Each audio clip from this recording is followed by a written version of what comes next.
तो हेलो दोस्तों, स्वागत है आपका एक और नई वीडियो के साथ। तो आज की वीडियो में सीखने वाले हैं समीकरण को हल कैसे करें या कहें एक्स और वाई के मान कैसे ज्ञात करें। तो चलिए शुरू करते हैं। तो यहाँ पर मैंने कुछ सवाल लिख रखे हैं, इन सवालों को हमें हल करना है। तो इन सवालों को हल करने के लिए हमें कुछ नियम याद रखने होते हैं। तो चलिए इन नियमों को मैं आगे आपको बताऊँगा। तो सबसे पहले हम पहला सवाल हल करेंगे। तो पहला सवाल क्या है हमारा, इसको उतार लेते हैं या कहें लिख लेते हैं। तो 6x प्लस 8 बराबर 4x प्लस 18, इसको लिख लिया हमने। तो देखिए, जब भी इस तरह के हम सवाल हल करेंगे तो x वाले पद को हमें एक तरफ रखना होगा, तभी हम x का मान आसानी से निकाल सकते हैं। या कहें समीकरण को हल तभी हम आसानी से कर सकते हैं जब x वाले पद को कहें या y वाले पद को, यानी जो भी x या y वाला पद होगा उसको एक तरफ रखना होगा, तभी हम समीकरण को हल कर सकते हैं। तो चलिए सबसे पहले हम क्या करेंगे, x वाले पद को एक तरफ रखेंगे, बाकी सबको एक तरफ। तो यहाँ पर 6x है तो 6x लिख लिया, यानी 4x को हम इस तरफ लाएंगे बराबर के, और 8x को हम इस तरफ भेज देंगे बराबर के। तो जब भी 4x को इधर लाएंगे बराबर के दूसरी ओर लाएंगे तो ये माइनस का हो जाएगा। तो यहाँ पर एक रूल याद रखना होगा आपको कि जब भी कोई धनात्मक संख्या, ये प्लस का 4 है ना, इसके आगे कोई चिन्ह नहीं है तो ये प्लस का है। तो जब भी कोई धनात्मक संख्या बराबर की दूसरी ओर जाती है या दूसरी तरफ जाती है तो वह माइनस में हो जाती है। तो ये बराबर की दूसरी ओर आएगा, इसीलिए ये माइनस का 4x हो जाएगा। अब लगाएंगे बराबर, क्योंकि हमें x वाले पद को एक तरफ रखना है। तो x वाले पद तो एक तरफ हो गए, बाकी सबको एक तरफ रखना होगा। तो इस 8 को इस तरफ भेजेंगे, इस 8 को इस तरफ भेजेंगे तो ये प्लस का है, इसी रूल का यूज होगा, तो ये माइनस का 8 हो जाएगा। अब ये प्लस का बचा हमारा 18।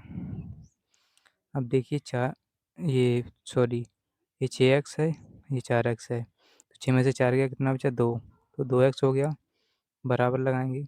अब देखिए प्लस का 18 है, प्लस का 18 है, ये माइनस का 8 है, तो यहाँ पर बचेगा 10 प्लस का। अब देखिए x x का मान हमें निकालना है, क्योंकि x वाले पद को हमें अकेला रखना होगा। तो इस 2 को इस तरफ भेजेंगे तभी हमारा x का मान निकल सकता है। तो इस 2 को इस तरफ भेजने के लिए देखिए, ये x के गुणा में है ना, 2x के गुणा में है, या कहें 2 के गुणा में x है, तो हमें 2 को इस तरफ भेजना होगा। तो जब भी कोई गुणा में दी गई संख्या बराबर की दूसरी तरफ जाती है तो वह बटे में चली जाती है, या कहें भाग में चली जाती है। तो x लिखेंगे यहाँ पर बराबर, इसको इस तरफ भेजेंगे ना, इसको इस तरफ भेजेंगे 2 को, इस 2 को इस तरफ भेजेंगे तो ये बटे में आ जाएगा, या कहें भाग में। तो अब इसको काट लेंगे, 2 एकम 2, 2 पंजे 10, तो x बराबर हमारा 5 आंसर आ गया। अब हम करेंगे दूसरा सवाल। दूसरा सवाल क्या है, बिल्कुल ऐसा ही है। 9y प्लस 3 बराबर 5y प्लस 27। अब देखिए, यहाँ पर x था और x की जगह पर y है, तो हमें y का मान निकालना पड़ेगा। तो y का मान निकालने के लिए हमें y वाले पद को एक तरफ रखना होगा, बाकी सबको एक तरफ, तभी हम y का मान आसानी से निकाल सकते हैं। तो देखिए, इस 5y को यानी 5y को इस तरफ लाना है और 3 को इस तरफ भेजना है, तभी हमारे पद जो हैं एक से बनेंगे। तो y वाला पद एक तरफ हो जाएगा और बाकी सब एक तरफ। तो बिल्कुल पहले सवाल की तरह ही करेंगे।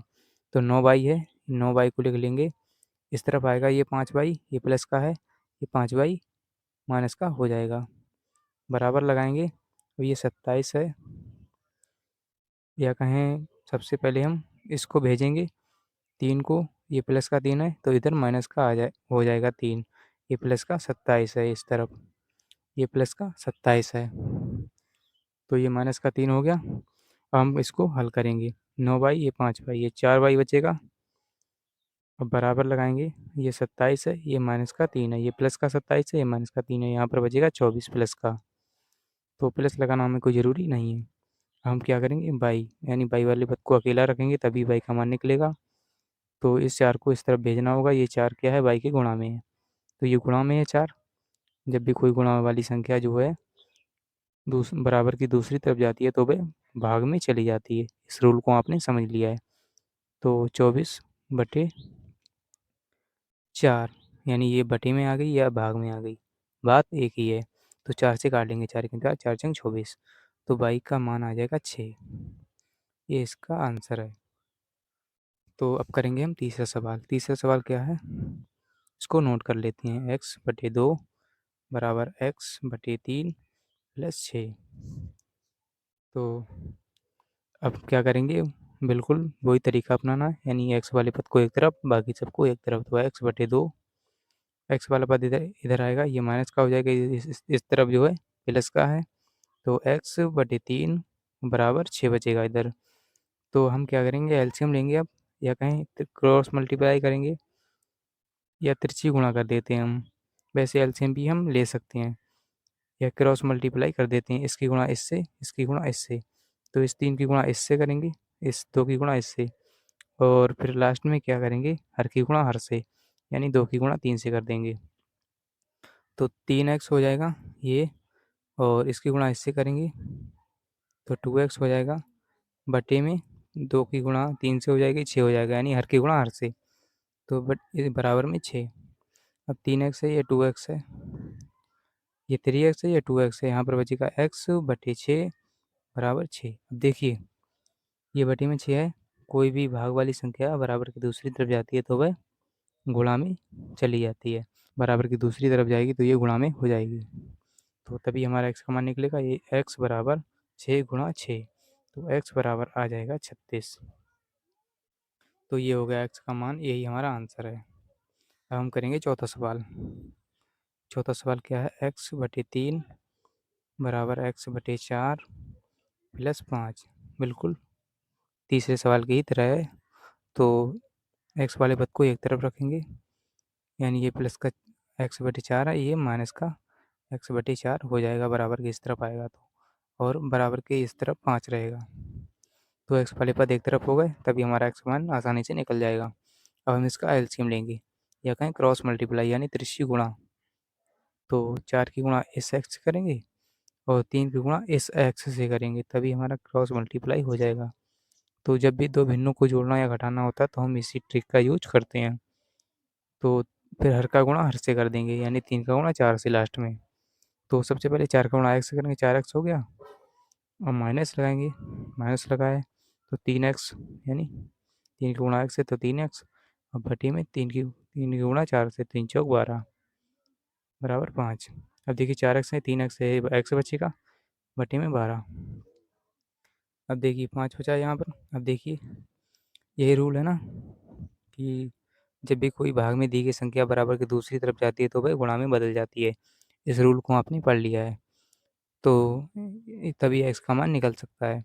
तो 12 को इस तरफ भेजना होगा, तो x बराबर 5 गुणा 12, 5 गुणा 12 हो जाएगा। तो x बराबर 12 बन जाए 60, ये इसका आंसर है। तो उम्मीद करता हूँ आपको ज़रूर समझ में आया होगा। मिलते हैं अगली वीडियो के साथ, तब तक के लिए इतना ही। जय हिंद। अगर आपने चैनल हमारा सब्सक्राइब नहीं किया है तो सब्सक्राइब करना ना भूलें।